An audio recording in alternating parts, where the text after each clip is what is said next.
desde hace un tiempo Colombia está, a través de su legislación, de sus sistemas de calidad e impulsado inicialmente por las sociedades científicas como la Asociación Colombiana de Infectología, pero respaldado por una política nacional, está implementando o promoviendo que los hospitales implementen programas de uso adecuado de antimicrobianos o de optimización de antimicrobianos, pero esto no solo debe ser el escenario hospitalario, sino también ambulatorio.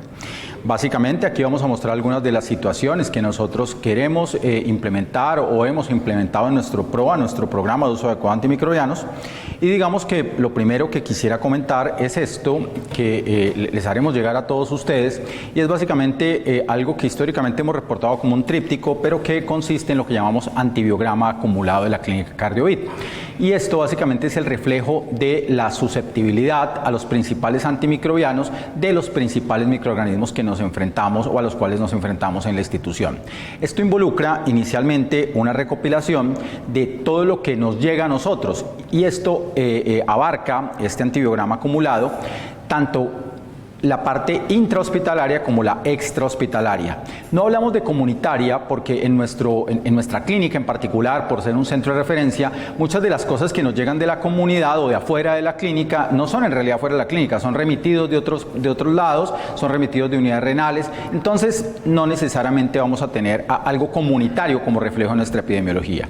Y un punto que nosotros pues veíamos es que hasta 2019 esto era perfecto, teníamos una muy buena sensibilidad, buenos parámetros, pero con la pandemia esto empieza a cambiar. Y tenemos algunas cifras que nos preocupan en realidad, especialmente en relación con la resistencia a bacilos gram negativos que queremos compartir con ustedes, porque claramente tenemos que impactar sobre esto, derivado de que ya estamos teniendo pacientes con infecciones pan resistentes, es decir, pacientes con procesos infecciosos a los cuales no tenemos alternativas terapéuticas para darles o limitadas alternativas terapéuticas.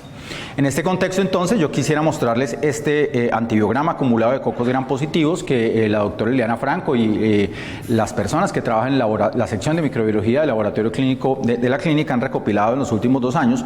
Y vuelvo y les señalo, no voy a mostrarles el histórico, quiero mostrarles 2021 y 2022 hasta el mes de septiembre. Unas consideraciones que hay que tener en cuenta cuando se interpretan estos antibiogramas acumulados es que, ojo, por regla 1, en realidad más de 25 o 30 aislados es lo que se tiene en cuenta para sacar la sensibilidad. Sacar la sensibilidad de 5 o 6, eso está muy sesgado, no es epidemiológicamente significativo. Entonces, si hay poquitos aislados, no sacamos sensibilidad. Cuando hablo de aislados microbiológicos. 2, un paciente puede tener 7 cultivos positivos, solo tomamos el primero y se excluyen las tamizaciones, pues porque esto no hace parte de un proceso infeccioso clínico. Entonces, el microorganismo gram positivo que nosotros más encontramos son los estafilococos coagulasa negativo. Tienen un problema y es que a veces son contaminación, a veces infección. En general, nuestro laboratorio trata de depurar mucho y los informes en torno hacia esto. Y digamos que lo que vemos es que llamativamente muchos son extrahospitalarios, de ahí que se asume que muchos podrían ser contaminaciones de los cultivos, pero hay que tener en cuenta que nosotros vemos muchos pacientes que provienen de unidades renales que tienen usualmente bacteremia por este tipo de microorganismo, estafilococos coagulasa negativos. Ahí incluimos epidermidis, uno muy agresivo que viene presentándose últimamente como el lugdunensis y otros como hemolyticus, capitis, etcétera. ¿Qué quisiera resaltar? Algo que conocemos históricamente, los estafilococos coagulasa negativos en realidad en general son muy resistentes a los betalactámicos y qué pena, aquí puse uno que no era, quería resaltar la oxacilina, pero resalté fue la penicilina. Miren ustedes, la tasa de resistencia a oxacilina es del 60%, la sensibilidad es solo del 40%. Un punto importante, aquí solo reportamos tasas de susceptibilidad. Entonces, oxacilina, que es lo que quería asegurallar, implica incluso de la comunidad o extrahospitalarios que la sensibilidad solo es del 40%. Cuando nos llegan pacientes de unidades renales, pacientes con catéteres infectados, pacientes con dispositivos infectados, los epidermidis son los microorganismos más frecuentes y sabemos que debemos empezar con con un antibiótico no betalactámico como vancomicina, daptomicina, linezolid, basados en esto. Y esto es algo que se ve no solo aquí, sino en general en todas las instituciones de salud. Tenemos que afortunadamente vancomicina tiene una muy buena sensibilidad, miren que clindamicina no tanto y por eso lo hemos relegado un poco dentro de los árboles terapéuticos. Daptomicina, excelente sensibilidad. ¿Y qué pasó acá?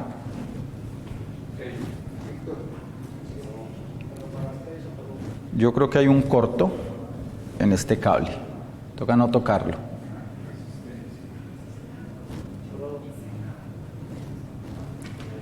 Nos están saboteando a los hinchas de Millonarios. Ya estamos acostumbrados. Bueno, ok. Linezolid, excelente 100% de sensibilidad. Y miren que las quinolonas, que a veces se usan en estos pacientes, porque las quinolonas tienden a tener, digamos, la facilidad de darse por vía oral, pues sí tienen algunos problemas de resistencia. Rifampicina, que vemos un abuso de rifampicina en nuestro medio para a veces tratar infecciones en donde la evidencia ha demostrado que cada vez más no hay que usarlo, como endocarditis, como algunas infecciones relacionadas con estafilococo, pues empieza a tener problemas de resistencia. Y trimetoprim-sulfa, que es lo que usualmente nos ayuda a tratar estos pacientes por vía oral, pues vean ustedes, ya tiene un 27% de resistencia. Aureus es definitivamente pues el microorganismo que más debemos tener en cuenta, y aquí sí tenemos datos nosocomiales y datos extrahospitalarios. Lo primero que quisiera señalar es que en lo que nosotros tenemos 2021-2022, la tasa de sensibilidad de las infecciones intrahospitalarias a oxacilina es del 100%. Eso hace que nosotros pues no aislemos los pacientes con Aureus meticilino resistente. Ocasionalmente si se presenta un caso reevaluaríamos, pero digamos que es algo que nos da una buena luz de esperanza.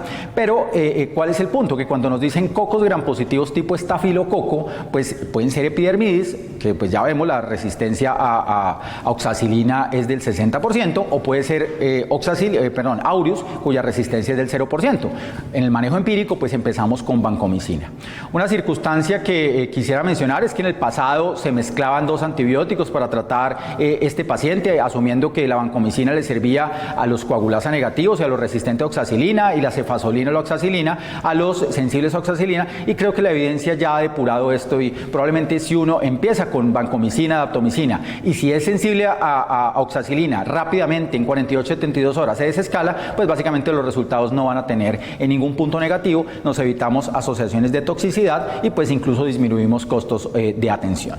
En ese sentido, digamos que lo que vemos en particular en lo que tenemos es que los hospitalarios son más sensibles que los extrahospitalarios, y una cosa que defiendo mucho es el uso de trimetoprim-sulfa para tratar Staphylococcus aureus resistente a oxacilina, tanto de la comunidad como asociado a la atención de la salud. Cuando nosotros ya tenemos aureus resistente a oxacilina, trimetoprim es una excelente opción para tratar estos pacientes, y tratamos de usarlo, pero vamos a señalar algunas condiciones en las cuales no se deben usar. Hemos propuesto, y el laboratorio ha sido muy juicioso, en cuando aparece un coco gram positivo, y les pido que por favor tengan atención en los informes, nos están diciendo eso es coco gram positivo tipo estafilococo o tipo estreptococo, y es demasiado importante evaluar eso, porque vean ustedes, cuando tenemos en general estreptococos, si son enterococos, que son la mayoría, y digamos que los estreptococos, la mayoría, usualmente son sensibles a penicilina. Entonces, si a mí me dicen el reporte coco gram positivo tipo estreptococo, no debo ponerle vancomicina, y eso es algo que veo que a veces por ese punto de que siempre pensamos en vancomicina, aptomicina, le ponemos empíricamente a los pacientes, y no necesariamente debemos hacer esto. Si me dicen coco gram positivo estreptococo, empiece la ampicilina sulbactam, empiece la ampicilina, o incluso una cefalosporina si piensa que tenemos una infección conjunta o mixta. Enterococo ha sido un microorganismo muy frecuente en los últimos años, y básicamente COVID nos trajo un aumento notable de las bacteremias por enterococo. Cuando teníamos influenza o tenemos influenza, uno sabía que la neumonía posinfecciosa en general era asociada a Staphylococcus aureus. Pues bien, el bicho que típicamente da bacteremia en los pacientes que nosotros teníamos en la UCI con COVID-19 y esteroides fue enterococo, y lo seguimos viendo en la actualidad. Afortunadamente sigue siendo muy sensible en la institución. Los otros estreptococos que vemos se presentan en diversas situaciones. En endocarditis hemos visto mucho estreptococo últimamente. Ahora bien, bacilos gram negativos, y vuelvo y señalo, esto es una mezcla de hospitalario y extrahospitalario, y tenemos que tener eso en cuenta, pero nos sirve para tomar decisiones en cuanto a manejo empírico. E. coli es el principal microorganismo aislado, y yo me voy a concentrar más tarde en él, hablando especialmente de infección urinaria, y vemos que E. coli, pues en particular en nuestra institución, vemos que se refleja algo muy similar a lo que pasa en Medellín, con solo 34% de sensibilidad a ampicilina, y ampicilina sulbactam 70%. Eso me indica que en infecciones urinarias o infecciones incluso extrahospitalarias no debo usar ampicilina sulbactam como una terapia de primera elección porque hay una posibilidad de falla del 30%. Cuando evaluamos otros antibióticos orales como trimmetoprim, vemos que se presentan problemas incluso más graves, y miren las quinolonas, en donde pues vemos que para terapia empírica, ojo, en nuestro medio nosotros, aquí en esta clínica no es lo mismo que se refleja en otros lados. La mayoría de los pacientes que nosotros vemos son comórbidos, no son pacientes de 18 años sanos que vienen a una consulta por una infección urinaria leve baja, no, nosotros vemos el paciente de 60 años diabético, hipertenso, que tiene comorbilidades, y aquí vemos que las quinolonas no son una buena alternativa terapéutica empírica. Y de ahí que por eso cuando tenemos infecciones, por ejemplo, urinarias, tanto nosocomiales como extrahospitalarias, pues tenemos que recurrir a los aminoglicósidos, son una buena alternativa. Dentro de los betalactámicos nosotros vemos que piptazo tiene una buena sensibilidad, pero miren lo que está pasando con Astreonan, estamos empezando a perder sensibilidad tanto en el paciente intrahospitalario como extrahospitalario, y esto hace que probablemente tengamos que sacarlo del punto de manejo de primera línea. Las cefalosporinas tienen algo similar, y de ahí que piptazo se mantiene, pero vean ustedes lo que pasa con cefepime. Empezamos a perder cefepime. Esto no pasaba antes de pandemia. Nosotros decíamos las tasas de sensibilidad a cefepime eran por encima del 90%, y ya empezamos, vean ustedes lo que nos sucede con el complejo intrahospitalario con E. coli, donde la sensibilidad solo es del 63%.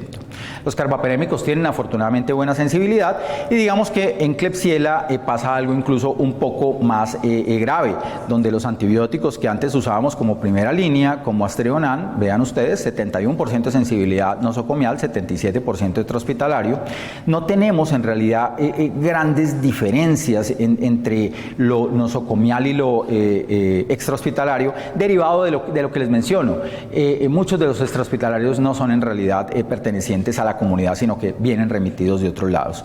En los carbapenémicos, en Klebsiella, si bien tenemos KPC circulando, pues está por encima del 95%, y eso pues implica que tengamos que usar más carbapenémicos, y también implica que entonces venga la resistencia a carbapenémicos implícita.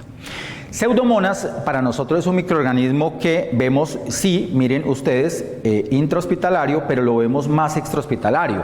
¿Y esto por qué? Por la vocación de la clínica, especialmente neumológica, donde ustedes saben, los pacientes con EPOC que tienen BF1 menos de 1 litro tienen alta posibilidad de infección por pseudomonas. Los pacientes con fibrosis quística que vemos hospitalizados y en consulta tienen alta posibilidad de pseudomonas. Y lo que vemos ahí es que Astreonan no parece ser una buena alternativa, ni intrahospitalario ni extrahospitalariamente, para un manejo empírico. Piptazo, digamos que para el ambulatorio sí es una buena alternativa, igual que cefepime, y pues los carbapenémicos tienen sensibilidad, pero vean ustedes, la resistencia ya está alrededor del 12 al 18%, perdón, del 12 al 20%, y esto hace que Pseudomonas sea cada vez más difícil de tratar y entremos en un proceso de limitación, no, de dificultad para encontrar alternativas terapéuticas, y nos toca entonces ya en muchos casos empezar de primera línea con lo que conocemos como cefalosporinas de generación avanzada, ceftolozan, etazobactam, ceftazidimab y bactam. Nos ha tocado iniciarlos empíricamente o tempranamente, porque sabiendo que tenemos estos porcentajes de resistencia de los que nos llegan de afuera y de los que tenemos, pues básicamente vamos a tener grandes procesos de fallas si seguimos empleando la terapéutica convencional. Y ese es un cambio que tenemos que establecer, pero también tenemos que cuidar esas moléculas, porque si a todo el mundo le ponemos ceftazidimab y bactam, pues ya empezamos a ver casos de resistencia y vamos a perder estas moléculas tempranamente. Serratia ha sido el microorganismo que en los últimos años más ha empezado a subir en nuestra institución, y vean ustedes, tanto causando infección nosocomial como extrahospitalaria. Por ahora las tasas de sensibilidad se mantienen estables, y piptazo, vean ustedes, es una muy buena alternativa. Y yo defiendo una cosa que está apareciendo cada vez más en las guías. Durante muchos años se estuvo enseñando que Serratia era un microorganismo AMC, y en muchos casos se trataba con carbapenémicos, creo yo que indiscriminadamente. Vean ustedes cómo es la sensibilidad a los carbapenémicos, y miren ustedes cómo es la sensibilidad a piptazo.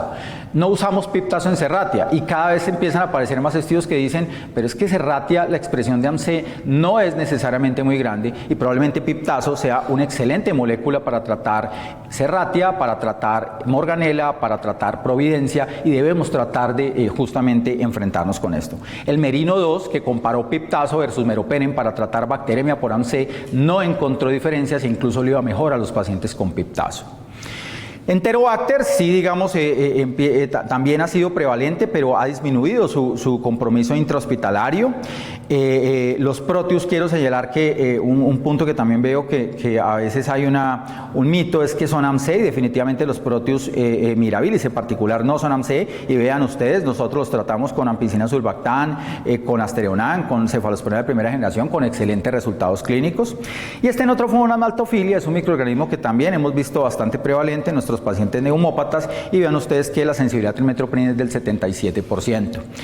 No tenemos la manera de hacer sensibilidad a otras moléculas. Entonces, ese es el panorama en gram negativos. En general, para lo que tenemos, con eso estamos cambiando nuestras guías de práctica. Vamos a tener que incorporar en los manejos tempranos, especialmente en cuidado intensivo, por lo que les voy a mostrar, básicamente las cefalosporinas de generación avanzada, que es lo que vamos a hablar, con algunas condiciones especiales. Cuando nos vamos hacia uso adultos, que lo mencionamos porque pues, es donde gran parte de la resistencia viene a encontrarse, pues vemos que específicamente hablando, aureus se presenta, no vemos procesos, digamos, llamativos, pero sí vemos que, miren ustedes, la resistencia a oxacilina es del 25%. Yo les dije, la mayoría de estos no son nosocomiales. Esto que les estoy mostrando de UCI adultos es lo que reúne lo nosocomial y lo extrahospitalario. Nosotros no tenemos casos nosocomiales hasta al menos hasta hace 2 meses, el mes pasado tuvimos uno, pero sí empezamos a ver que en UCI adultos nos llegan muchos de la comunidad que son aureus meticilino resistentes, esto particularmente en infección respiratoria, y ha vuelto a aumentar en comparación con lo que teníamos la vez pasada.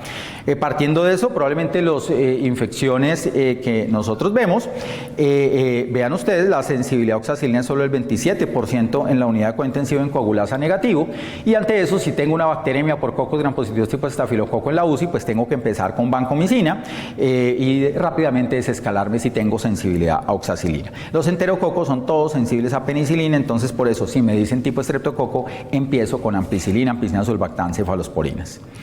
Les había mostrado la realidad de lo que tenemos en la clínica en gram negativos, pero digamos en cuidado intensivo nos está preocupando un poco más, derivado que Klebsiella pneumoniae vemos, pues digamos hemos recuperado un poco sensibilidad incluso a astereonam, pero Klebsiella pneumoniae es el microorganismo que más estamos viendo, pero nos preocupa Pseudomonas con la disminución de la sensibilidad a carbapenémicos. Eso es algo que estaba mejor controlado en nuestra institución. En el país en general, este es el promedio de lo que se ve sensibilidad en las UCIs de cuidado intensivo polivalente, pero en nosotros después de pandemia ha empeorado, y digamos que al tener mucho uso de carbapenémicos nos enfrentamos hacia esto, y en Serratia llamativamente está pasando también esto. Entonces la idea es que vamos a tener que en microorganismos como Serratia, Enterobacter, tratar de evitar al máximo el uso de carbapenémicos y usar otras alternativas. Probablemente cefepime pueda ser una opción, ya desescalándonos, y en casos como Pseudomonas, si tengo alta posibilidad de Pseudomonas, pues probablemente empezar con cefalosporinas de generación avanzada y después desescalarnos en estos contextos. Digamos que todo esto nosotros lo estamos resumiendo en nuestras guías de práctica clínica, y los invito a consultar en Almera lo que conocemos como programa de uso de antibióticos, lo pueden buscar así, en donde está establecido todo el programa que nosotros tenemos, y la guía de manejo clínico de uso adecuado de antibióticos en la institución, donde están estos datos que les estamos mostrando y las guías en particular. Próximamente estaremos entregando por las redes sociales, por WhatsApp, por Instagram y por los demás puntos, por TikTok también, las guías en trípticos que sean de fácil manejo, y estamos queriendo hacer una aplicación que pueda ser diseminada en nuestra institución. Esto es lo que tenemos con Cándida, que es un microorganismo bastante relevante y que especialmente en trasplantados tenemos que empezar a ver. Yo siempre había dicho cuando nos invitaban en los estudios que nosotros no teníamos resistencia, y ya empezamos a ver resistencia a soles en el contexto de cuidado intensivo. Ahora bien, yo me quiero concentrar en infección urinaria, y ahí hay que tener en cuenta a E. coli. Esta es la E. coli extrahospitalaria en orina. Y digamos que los que pongo en verde son los antibióticos de primera línea que tenemos en nuestra institución para tratar infección urinaria. Amikacina, vamos a ver que podría ser una alternativa en dosis única, endovenosa. Nitrofurantoína, sensibilidad al 94%, es una buena alternativa para gente que no la tolera. Y las cefalosporinas y el astereonam, pues en la extrahospitalaria, digamos que puede todavía, alcanza pegando en el palo el astereonam a ser una alternativa terapéutica. La Asociación Americana de Enfermedades Infecciosas señala que para escoger antibióticos de primera línea en las guías debemos tener antibióticos que tengan más de 85% de sensibilidad. Por eso digo que Aztreonam pega en el palo en estos contextos. En verde claro están otras alternativas que tienen buena sensibilidad, pero que tratamos de cuidar y reservar como alternativas de segunda línea. Vemos que afortunadamente el E. coli en nuestro hospital sigue siendo 100% sensible a carbapenémicos, es muy sensible a piptazo y digamos es sensible a ceftriaxona, cefepime, ceftazima en un 85% de casos. Ampicilina, sulbactam, cipro, ampicilina y aquí no puse trimethoprim tienen tanta resistencia que no debemos considerarlos en pacientes para tratar como primera línea, excepto, y vamos a verlo más tarde, si no tienen ningún factor de riesgo para resistencia. Y ese es un punto en el que quiero insistir para justamente llegar a tratar de hacer medicina de precisión y individualizar nuestros procesos. Entonces yo les había pedido que se conectaran, llenemos una pequeña encuesta en casos clínicos usando el celular para votar y aquí quiero pedirles que ya pues algunos votaron, vamos a ir probablemente hasta alguna cantidad no muy alta de personas porque nos demoramos. En presencia de falla renal crónica en una paciente de 60 años, ¿cuál es la mejor alternativa para tratar cistitis empíricamente? Nitrofurantoína, 50 miligramos cada 8 horas, fosfomicina 3 gramos al día, cefalexina ajustada a función renal o ciprofloxacina 50 miligramos cada 12 horas. Quiero preguntarles a ustedes qué consideran en este entorno. Y en teoría esto respondía y resulta que no me da respuesta. Vamos a ver si no lo da. No me dio la respuesta. 16 personas votaron, pero la tecnología japonesa también falla. Este sistema hoy no me dio respuestas. Bueno, al final nos conectamos y vemos la votación. Esto es un pretest y en lo cual yo quiero después responder algunas dudas y solucionar algunos puntos que vemos. Y esto es muy frecuente ante mal olor en la orina sin disuria ni síntomas generales. ¿Qué se recomienda en primer lugar? Hidratarse. Iniciamos fosfomicina, ertapenem, ceftriaxona y eso ajustémoslo al entorno hospitalario y también al entorno, por ejemplo, de hogares de cuidado geriátrico. ¿Qué es lo que se debe hacer en primera instancia? Bueno, vamos a la tercera. 60 años, múltiples usos de ciprofloxacina y cefalexina en los últimos 6 meses y ahora tenemos una pilonefritis clínica. ¿Cuál sería la recomendación? A, hidratación, ciprofloxacina IV, ceftriaxona 2 gramos dosis única o Aztreonam 1 gramo cada 8 horas. ¿Qué opinan? Cuando tengamos más de 10, 15 votos, seguimos a la siguiente. Perfecto. Doctor, todo esto quedará registrado. Muy bien, ¿cuál de las siguientes no se debe dar en pielonefritis? Cefazolina endovenosa, nitrofurantoína bioral, fosfomicina bioral, meropenem endovenoso.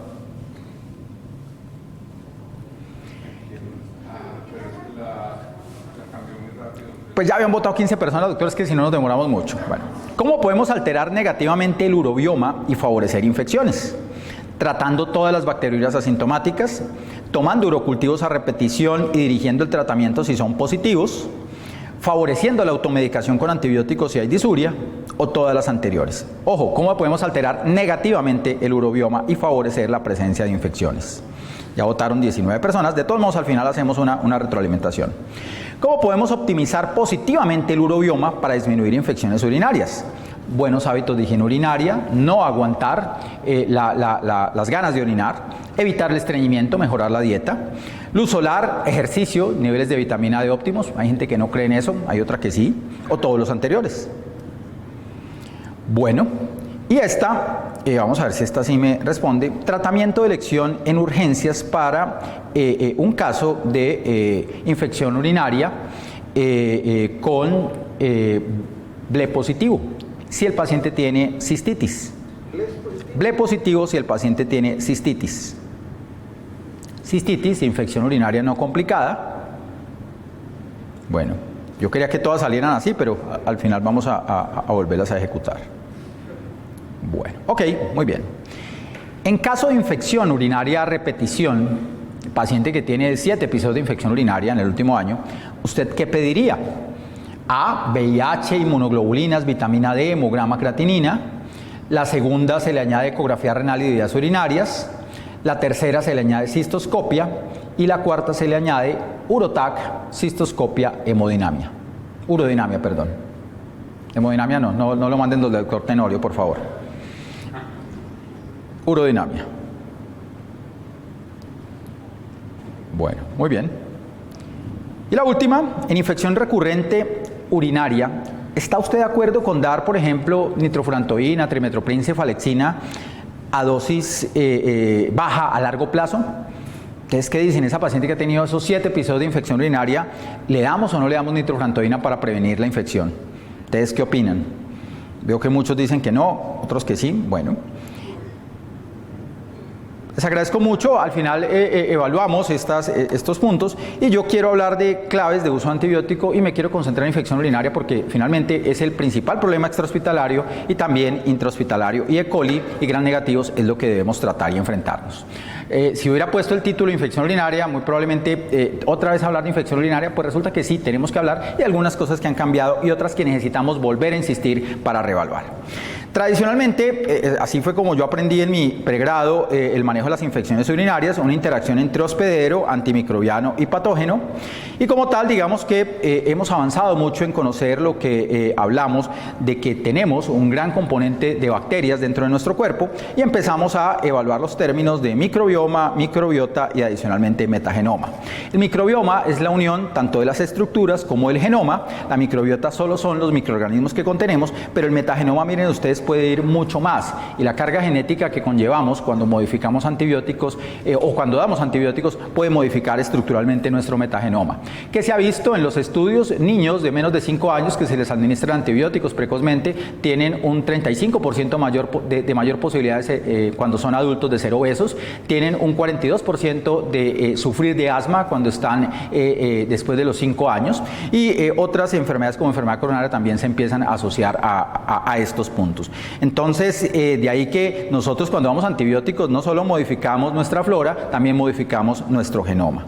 Y un punto muy importante en infección urinaria tiene que ver con eso, con que nosotros tenemos flora endógena urinaria, lo que llamamos comensales saprófitos, y nos empezamos a dar cuenta de que esos comensales en cierto momento podrían llegar a interferir en tanto favorecer o al contrario proteger de infección urinaria. Había un dogma antiguo y es que el tracto urinario era estéril y ya sabemos que no. El urobioma o microbioma urinario tiene alrededor de 500 especies diferentes de bacterias encontradas en la vejiga. Vean ustedes lo que tenemos además cuando unimos tracto urogenital completo con vagina, la interacción que tenemos con sistema gastrointestinal y lo que tenemos solo con orina. En ese contexto, siempre que damos antibióticos, vamos a modificar estos 3 sistemas y como tal, digamos que esto es una jungla microbiana que si damos antibióticos, pues vamos a alterar e interferir. El microbiota o la microbiota urinaria o el urobioma, pues básicamente nos va a proteger. Las bacterias comensales, las que tenemos, pues necesitan comida, entonces al necesitar comida se nutren de lo que les llega y con eso le quitan entre comillas la comida, y qué pena por hablarlo así, tan simplemente, pero así lo veo yo, le quitan la comida a los patógenos. Las infecciones urinarias se presentan cuando se invierte esa relación. Las bacterias pueden tener una regulación y mantenimiento de las uniones epiteliales que se ha demostrado tiene implicación dentro de la pielonefritis. Los comensales también producen algunos compuestos antimicrobianos que matan patógenos, sellan las defensas epiteliales y pueden incluso degradar algunas sustancias adicionales, bloquean el acceso de los uropatógenos al epitelio. Entonces, cuando nosotros alteramos el microbioma, especialmente con uropatógenos, ya lo había mencionado, todos los riesgos que tenemos, incluso de presencia de problemas como estos que cada vez vemos más en nuestro medio, en nuestros niños y en nuestros jóvenes. En estos entornos, pues definitivamente, ese se quedó pegado.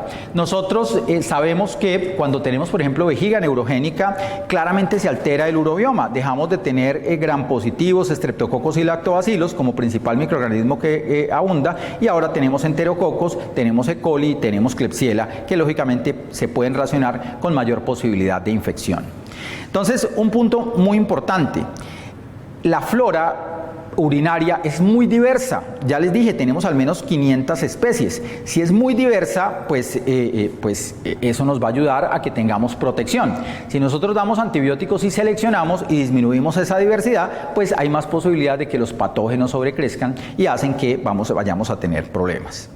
Todo todo esto, finalmente, para señalar que la infección urinaria, pues sí, puede tener algunas etiologías relacionadas con la presencia de cistoceles, uretroceles, muy frecuentes en nuestras mujeres mayores de 60 años, la presencia de cálculos urinarios, la presencia de diabetes no controlada, disfunción. Pero hay que tener además otros casos en cuenta, como son la disminución de los niveles de estrógenos en mujeres posmenopáusicas, las alteraciones en la microbiota vaginal, más en mujeres premenopáusicas, la alteración en el microbiota intestinal, especialmente los que damos antibióticos, pero definitivamente el uso masivo de antibióticos lleva a que tengamos más infecciones urinarias.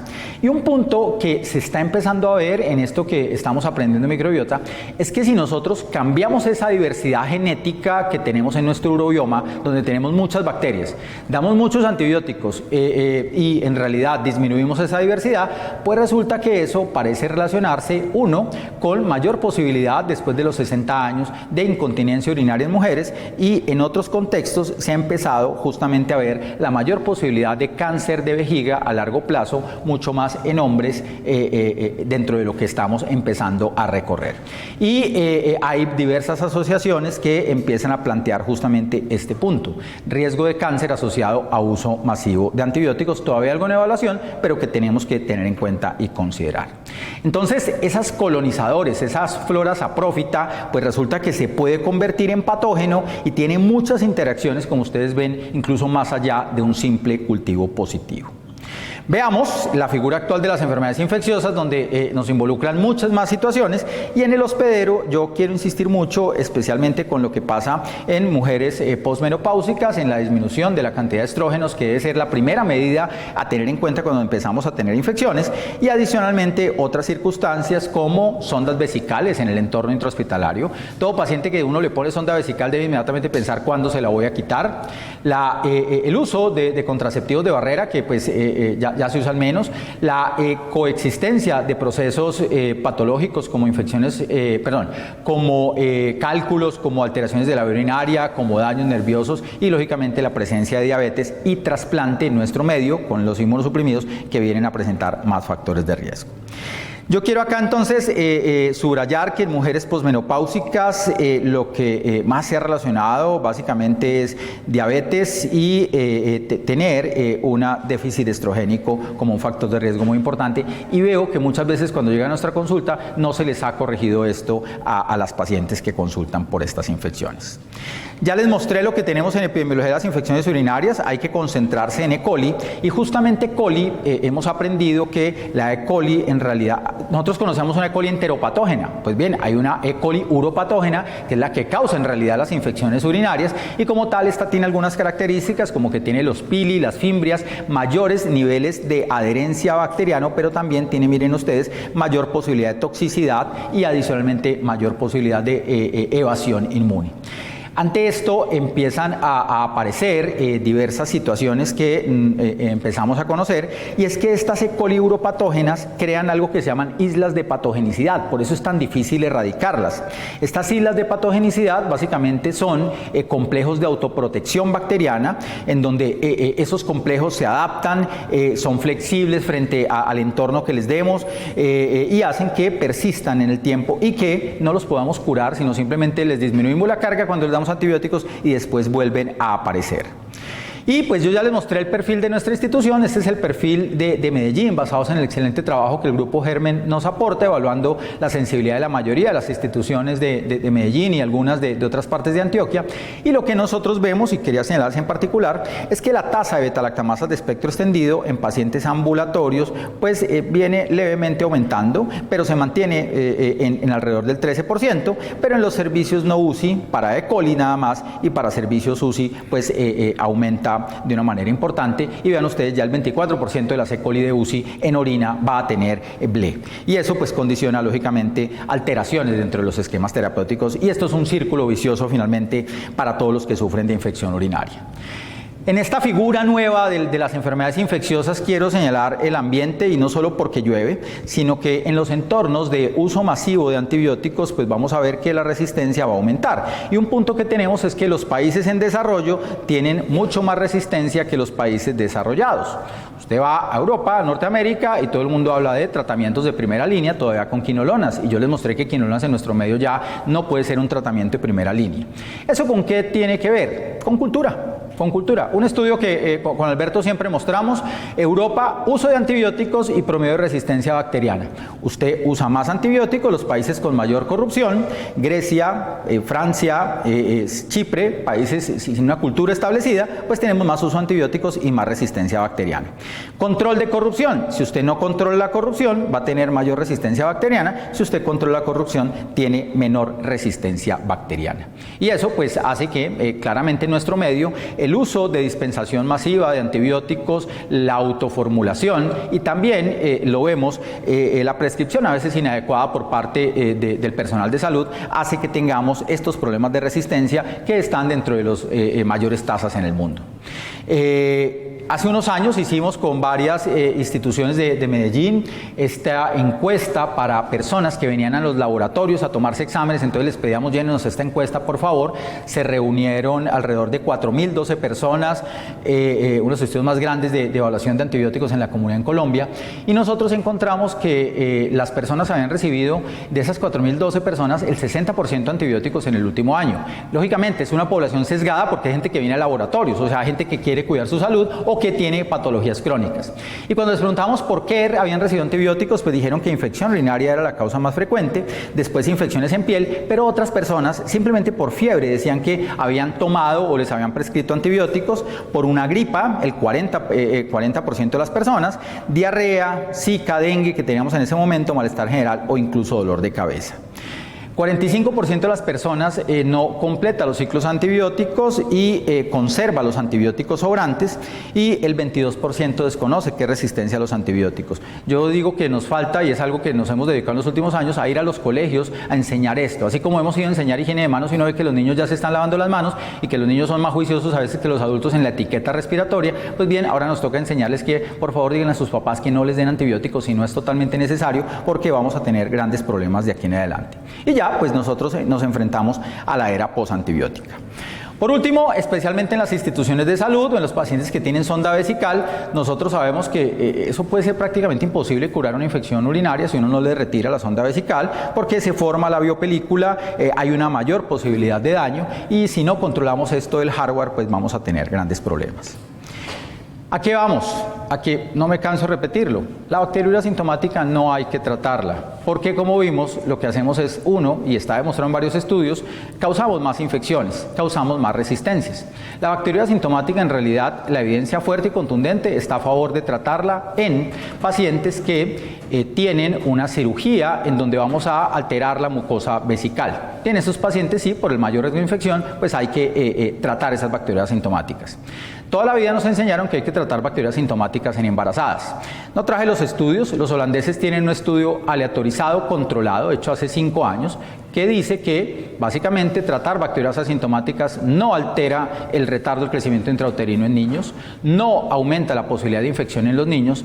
Si no se tratan, sí aumenta levemente el riesgo de infección urinaria asintomática en la mujer, pero todo eso que nos dijeron que tenía impacto negativo la bacteria asintomática, con estudios hechos hace 50 años, con mala calidad epidemiológica, que si los publicáramos ahorita no los aceptaría ningún revisor, pues bien, todo eso se está empezando a reevaluar. Personalmente creo que, y nos mandan muchas veces pacientes embarazadas con E. coli B positivo o resistente a carbapenémicos para que le tratemos bacterias asintomáticas, y creo que hay que reevaluar mucho esto, porque lo que estamos viendo, especialmente en nuestra unidad neonatal, es que los niños ya nacen con BLE, con resistencia a carbapenémicos, con enterococo resistente, con estafilo resistente, y cuando vamos a evaluar, la mayoría de esas mamás ha recibido antibióticos justamente durante el embarazo. Y esos niños ya nacen, uno, con una cardiopatía. Quiero señalar un punto: nosotros tenemos un programa de ventrículo izquierdo hipoplásico. Los finlandeses han encontrado demostrado que la mayor posibilidad o el factor de riesgo relacionado con ventrículo izquierdo hipoplásico es el uso de nitrofurantoína en el embarazo. Pues bien, cuando le interrogamos a esas mamás, muchas de esas han tomado nitrofurantoína en el embarazo, entonces les dimos antibióticos, les producimos o no sabemos si está relacionado llegar a tener una cardiopatía congénita, y encima los niños no nacen con resistencia bacteriana. Entonces eso es una tormenta perfecta para llegar a tener grandes problemas de resistencia. Creo que nos falta un mejor estudio y queremos hacerlo sobre bacteriuria sintomática con buena calidad epidemiológica en mujer embarazada para tener una evidencia más contundente. Yo creo que hay que reevaluar muchos de esos conceptos, es una opinión personal de lo que vimos antes, y ya la literatura pues lo empieza a subrayar. Bueno, entonces, después de hablar todo esto, yo quiero hablar de lo que nosotros hacemos en la vida diaria. Uno, de decir lo que hace y hacer lo que dice. Todos los estudiantes residentes que rotan con nosotros, siempre que nos presentan un paciente, vienen estas 5 preguntas. Y la primera pregunta que yo les digo es: ¿tiene infección verdadera, clínica? Lo que usted tiene en el cultivo es una infección de papel, es un urocultivo positivo, o en realidad ese paciente tiene infección. Esa es la primera pregunta. Si es negativo, probablemente en nuestro ámbito de internista buscamos otras situaciones, pero ya ahí sabemos que no hay que dar antibióticos. Si el paciente sí tiene infección, hay que establecer el foco, buscar el microorganismo más probable, y ahí siempre yo les digo, tenemos que tener una actitud diagnóstica y una actitud terapéutica relacionada. Ante esto, cuando ya decidimos tratar, pues algunas situaciones, especialmente en urgencias, en cuidado intensivo, que señalo debemos tener en cuenta es la gravedad del paciente. Debo iniciar antibióticos temprano en estos contextos, el riesgo de resistencia y lo que yo quiero llegar a tener de impacto terapéutico. El manejo empírico está establecido: si un paciente está séptico con choque, debe iniciarse antibióticos tempranamente, pero no solo es correr, sino también dar el antibiótico adecuado. Esto que yo llamo el reladre: retire, lave, drene, retire el catéter, lave la colección, drene el absceso. Aparece un estudio maravilloso este año señalando que en pacientes que tienen un foco drenable disminuye 60% la mortalidad. Si yo efectivamente dreno esa colección, retiro el catéter, si no lo hago, la mortalidad se mantiene. Y combinar es una opción que siempre debo considerar, y ya cuando tengo los cultivos, pues es más fácil ajustarlos, hacer lo que llamamos desescalada terapéutica. Tenemos que limitar los tiempos de tratamiento y considerar nuevos antibióticos ante los problemas de resistencia que tenemos. Antes de meternos en la parte terapéutica, 2 paradigmas que se están reevaluando en infección urinaria desde hace varios años. Uno, el mal olor en la orina. La orina le huele feo. Yo siempre tengo una concepción: la misión y visión de la clínica Cardiovida está enfocada hacia deshidratar a los pacientes. Nosotros tenemos pacientes que tienen falla cardíaca, entonces ¿qué es lo que hacemos? Ponerles diurético a 2 manos, ponerles solución hipertónica, y lo que queremos es justamente que ese edema se controle. ¿Y qué pasa cuando deshidratamos a un paciente? Pues que la orina les huele feo. Y el problema es que, ¿será eso infección urinaria realmente? Pues lo que se ha evaluado en la evidencia clínica es que si el único síntoma es mal olor en la orina, eso tiene poca correlación en realidad con la presencia de infección urinaria. Debe acompañarse de otro síntoma adicional, como disuria, como malestar, como fiebre, para que debamos tener en cuenta al mal olor en la orina realmente como un diagnóstico real de infección urinaria. Y ya lo mencionamos: la deshidratación producida por los diuréticos, la piridoxina que toman nuestros pacientes con tuberculosis, un exceso de consumo de proteínas que muchos de nuestros jóvenes pues, que van al gimnasio lo hacen, la urolitiasis, no solo la infección urinaria, la fenilcetonuria y diabetes pueden llegar a favorecer eso, y creo que es un entorno en el que debemos muy bien interrogar a nuestro paciente y decirle: si solo tiene mal olor en la orina y a pesar de tener un urocultivo positivo, si no hay otros síntomas, esperemos, más bien hidrátese o hidratemos al paciente para tratarlo. Y en ese contexto, volvemos a señalarlo, la hidratación debe ser el primer manejo que damos en cistitis. La hidratación claramente puede controlar hasta el 40% de la cistitis, algunos dicen que hasta más, básicamente por toda esta fisiopatología de, uno, no solo barrer las bacterias que están dentro de la vejiga, sino también mejorar osmolaridad y mejorar los sistemas intrínsecos de defensa del urobioma. Ante esto, siempre presento este estudio que me ha encantado. Este es el capítulo de Mandel del libro de Enfermedades Infecciosas, que habla de agentes que actúan sobre la vía urinaria. Miren ustedes: nitrofurantoína, fosfomicina y metenamina. Dicen que la nitrofurantoína es un antiséptico urinario, y estoy totalmente en contra de esa definición. Un antiséptico es un agente que actúa por contacto y da una capacidad bactericida. La nitrofurantoína, en sus mecanismos de acción, no actúa por contacto. Ella inhibe la respiración bacteriana, daña el DNA, tiene alteración de la síntesis de proteínas. La nitrofurantoína no es un antiséptico bajo esa definición. El que es un antiséptico urinario es la metenamina, que no tenemos ahora, pero que vamos a tenerla posteriormente y hay que empezar a manejarla. Yo simplemente quiero mostrarles este estudio de nitrofurantoína, que fue el que en realidad, relativamente hace poco tiempo, demostró que la nitrofurantoína servía. Y en este estudio, como ustedes ven, hicieron un estudio controlado aleatorizado con todas las de la ley, y lo que evaluaron es que las pacientes que tomaban nitrofurantoína, pues básicamente se mejoraban 88% al día 7 versus 51% con placebo. Este estudio efectivamente demostró que la infección urinaria tipo cistitis se mejoraba más con la nitrofurantoína. Cuando los autores publican este artículo, hay varias cartas que les dicen, ustedes, ese no fue su hallazgo principal. Su hallazgo principal es que el 50% de la cistitis se mejora solita, con placebo, ¿sí? Y se mejora solo hidratando muchas veces a las pacientes. Y ese es un punto muy importante.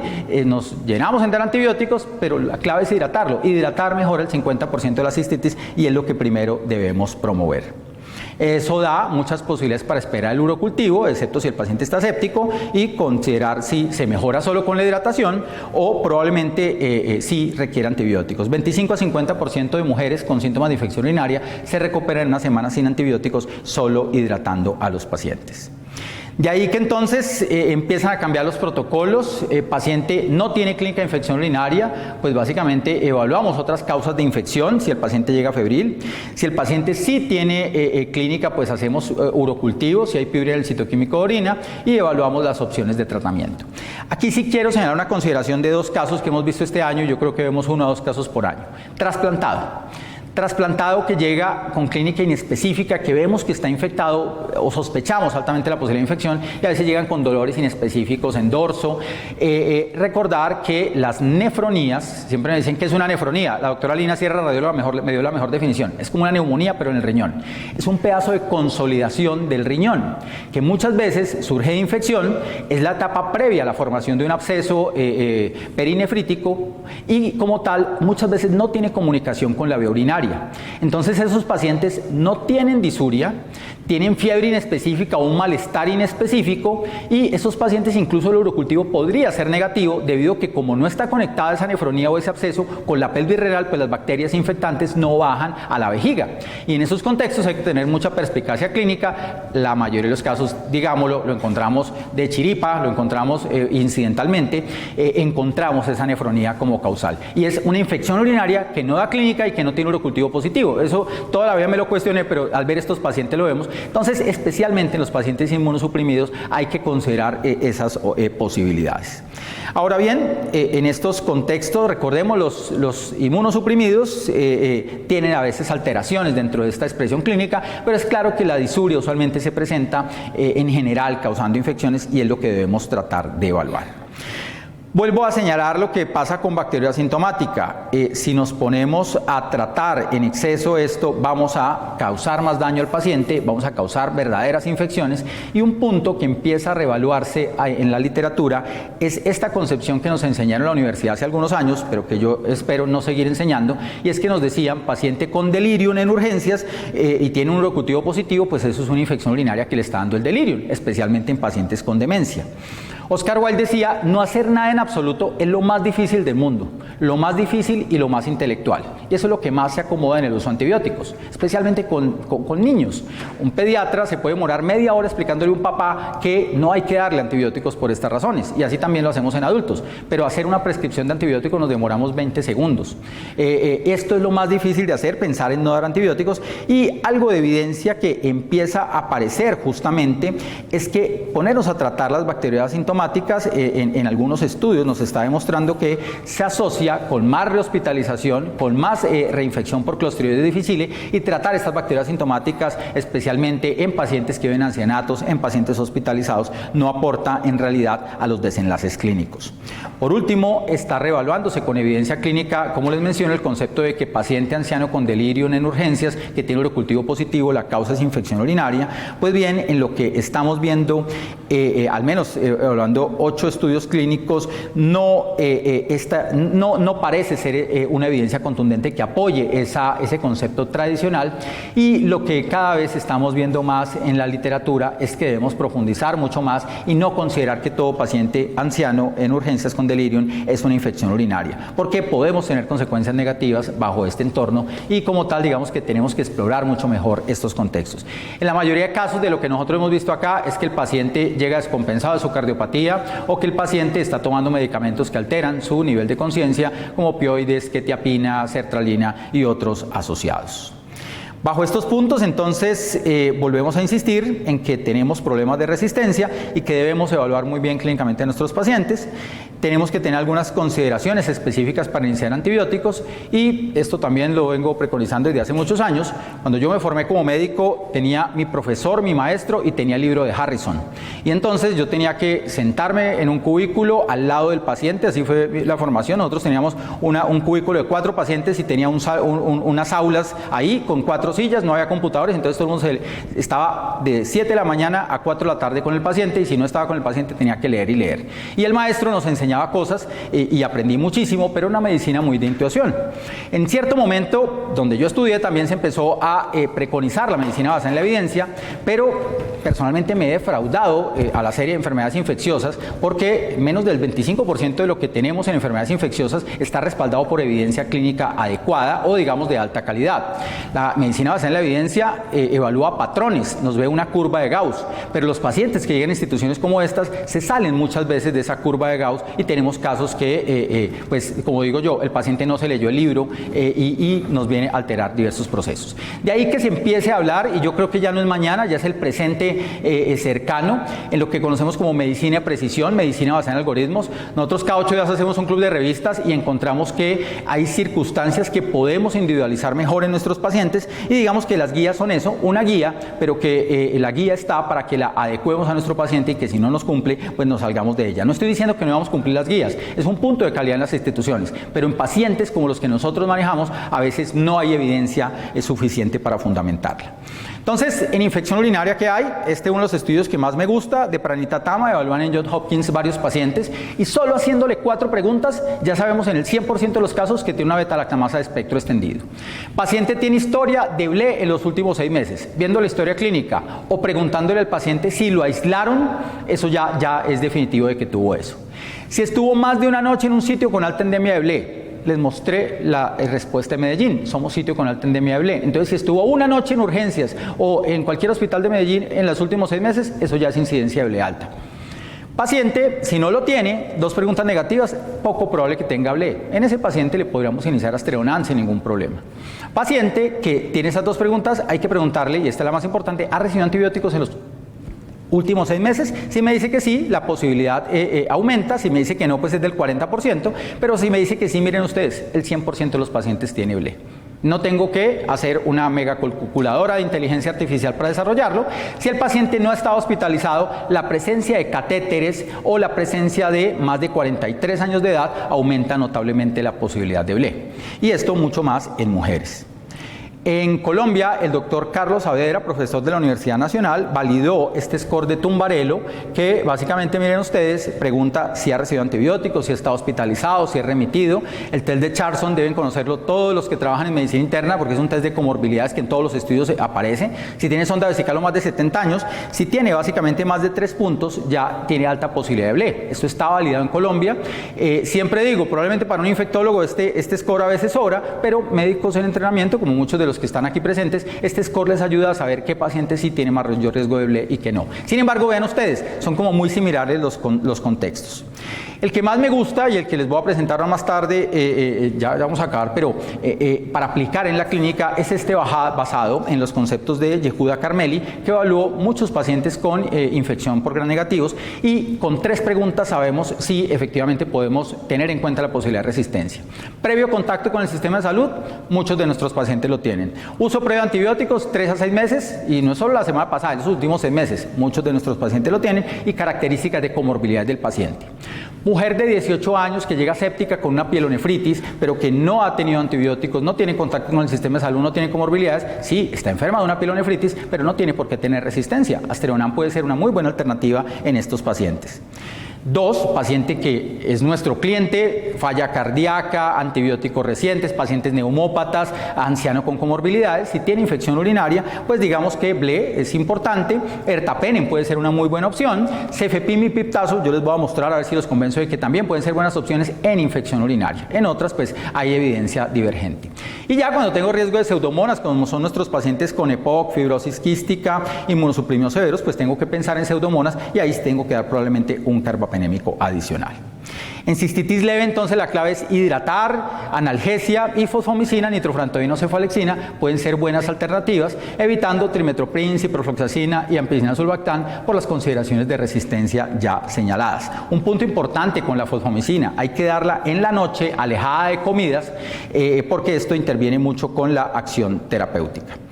Quiero mostrarles este caso. Mujer, proceso obstructivo urinario tratado con dilataciones y cirugía de uretra y queda con incontinencia, problemas de almacenamiento que llevan ahí toda repetición y tiene 7 ciclos de antibióticos el último año, venía con profilaxis con fosfomicina 3 gramos al día y ahora tiene nueva cistitis y llega por urgencias y le inician ertapenem basados en procesos como estos.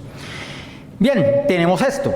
Tenemos una beta-lactamasa de espectro extendido típica, miren ustedes, resistencia a cefalosporinas de tercera generación como ceftriaxona, tiene llamativamente sensibilidad a ampicilina, sulbactam y piptazo, y aquí yo quisiera hacer algunas consideraciones. Uno, algunos de estos pacientes sí pueden tratarse con antibiótico oral, ¿sí? Los pacientes que toleran la vía oral y tienen una cistitis se pueden tratar con antibiótico oral independiente de si tienen o no resistencia. Siempre he visto que me dicen, no, iniciémoslo inmediatamente a antibiótico oral. No, si el paciente tolera la vía oral, si el paciente tiene estabilidad clínica, podría iniciarse nitrofurantoína. Entonces, esta es la primera circunstancia que señalo. Esta paciente, si es sensible a nitrofurantoína y tiene una cistitis, puede tratarse perfectamente con ella. 2. ¿Por qué falló la profilaxis con fosfomicina? Siempre he pensado que cuando uno da una profilaxis es porque, o un antibiótico a largo plazo, es porque está dispuesto a perderlo. Y en ese contexto, pues los invito a leer este artículo maravilloso en alemán, que fue el que evaluó justamente la profilaxis con fosfomicina. Llamativamente, cuando uno busca la evidencia, está escrita en Europa y en España. Y pues yo simplemente les puedo señalar que la fosfomicina, vuelvo y lo señalo, hay que tomarlo con el estómago vacío y a la hora de acostarse. Debe tomarse 3 horas alejadas de alimentos, si no eso claramente interfiere en su absorción. La fosfomicina idealmente se debe tomar a la hora de dormir. Cuando evaluamos qué pasó en estos estudios, pues se señala que básicamente las bacterias diferentes a E. coli tienen mayor riesgo de resistencia y falla terapéutica con fosfomicina. La gente usa fosfomicina creyendo que pues eso es un sobrecito y ya, pero eso también tiene mecanismos de resistencia que no están cruzados con los beta-lactámicos, pero que tiene diversos mecanismos. Y un punto que también sucede es que damos en la mayoría de los casos monodosis, ¿sí? Y lo que vemos es que eso puede llegar a fracasar hasta a veces en un 50% de casos, especialmente en pacientes como los nuestros que están complicados. Un punto adicional que quiero señalar en torno a evidencia clínica es que fosfomicina es inferior a nitrofurantoína en el tratamiento de infección urinaria baja cuando se aplican 5 días de nitrofurantoína. Más tarde tengo el estudio. Otro punto. ¿Es sensible a ampicilina, sulbactam y a piptazo? ¿Puede usar? Pues resulta que típicamente las beta-lactamasas de espectro extendido se dejan inhibir por el clavulanato y hay evidencia a favor y en contra, pero en general si es cistitis lo que se espera es que se acumule mucho piptazo, que se acumule mucho el sulbactam y podría usarse, pero el gran lío es que a veces hay mecanismos diferentes a las BLE que son hiperproducción de beta-lactamasas que favorece esto. Las guías americanas, vuelvo y lo señalo, en presencia de BLE señalan que primera elección nitrofurantoína, trimetoprim cuando tengo cistitis. Vean ustedes, amoxicilina, clavulanato o ampicilina, sulbactam o piptazo pueden ser alternativas. Si ya tengo pielonefritis, ellos llamativamente no ponen piptazo ni cefepime, pero miren ustedes, quien hace esto es Pranita Tama, y Pranita Tama tiene un estudio publicado un mes antes de que salgan estas guías donde dice que piptazo es efectivo para tratar pielonefritis cuando hay BLE porque se acumula notablemente. Y las mismas guías americanas dicen, mire, si usted le puso piptazo y resulta que le salió que era una BLE y el paciente está bien, déjele la piptazo o el cefepime, porque significa que se acumuló mucho en la vía urinaria. Y esa es la razón por la cual, a pesar de tener factores de riesgo para BLE, nosotros seguimos diciendo que debe usarse piptazo o cefepime en vez de carbapenémicos como terapia de primera línea en estos contextos. Ahora bien, puedo desescalonarme, puedo pasar nitrofurantoína o trimetoprina oral. Digamos que fosfomicina tiene tasas de susceptibilidad más altas, pero un lío con nuestros pacientes de la clínica es que muchos toman ARA2, espironolactona, toman IECAS, y en estos hay una contraindicación absoluta para prescribir trimetoprim-sulfa, mucho más cuando tienen falla renal o tienen más de 75 años. Esto se relaciona con notable riesgo de hipercalemia, progresión de falla renal e incluso muerte por arritmia. Y en estos pacientes no debemos hacer esto. Algunas condiciones adicionales que veo yo con nitrofurantoína y fosfomicina: recordar que la nitrofurantoína es intrínsecamente resistente a Proteus, Serratia, Morganella y Pseudomonas, y que la fosfomicina a Morganella y a Cinetobacter. La nitrofurantoína hay que darla con la comida, y si bien las prescripciones dicen que se deben dar cada 6 horas, hay algunos estudios mexicanos que señalan que cada 8 horas es bien advertida, bien tolerada, y que si lo damos con la comida pues va a mejorar mucho la posibilidad de absorción. Este es el estudio que les mencionaba de nitrofurantoína versus fosfomicina, donde hay mejor efecto clínico y microbiológico con la nitrofurantoína. Por último, entonces, yo quiero mostrarles esto, que es lo que estamos trabajando en nuestra guía, y está enfocado en toda esta revisión de literatura que hemos señalado, y nos basamos en el estudio de Yehuda Carmeli, pero lo adoptamos a lo que nosotros tenemos y hemos estudiado en nuestro medio. Si el paciente no tiene contacto previo con el sistema de salud, no hay uso previo de antimicrobianos, no tiene comorbilidades, nitrofurantoína es una muy buena elección para cistitis. Fosfomicina también podría hacerlo, pero preferimos usar nitrofurantoína, derivado de la evidencia que les acabo de mostrar, y si es infección urinaria alta, cefazolina o asteronal. No tenemos problemas de resistencia. Si tenemos previo contacto con el sistema de salud, antibióticos recientes, más de 65 años con comorbilidades, fosfomicina es una alternativa. Amicacina dosis única, lo señalan las guías, puede ser una alternativa en cistitis. Piptazo o cefepime si tenemos pielonefritis. Si el paciente ya tiene factores de riesgo para pseudomonas y especialmente está inmunosuprimido o está en choque, carbapenémico, meropenem. Y hay un punto, y es que si ya le hemos dado meropenem a estos pacientes, si ya está en la unidad de cointensivo, si está colonizado por KPC, pues sí preferimos empezar probablemente con ceftazidima y Bactan, partiendo de la alta incidencia de KPC que nosotros tenemos. Pues yo quiero agradecerles, espero que hayan quedado solucionadas muchos de los puntos que planteamos al principio, y en estos contextos les invito a revisar estas guías que estamos construyendo. Se nos acabó el tiempo para tratar de fomentar justamente el uso adecuado de antimicrobianos en la institución. Muy amables, muchas gracias.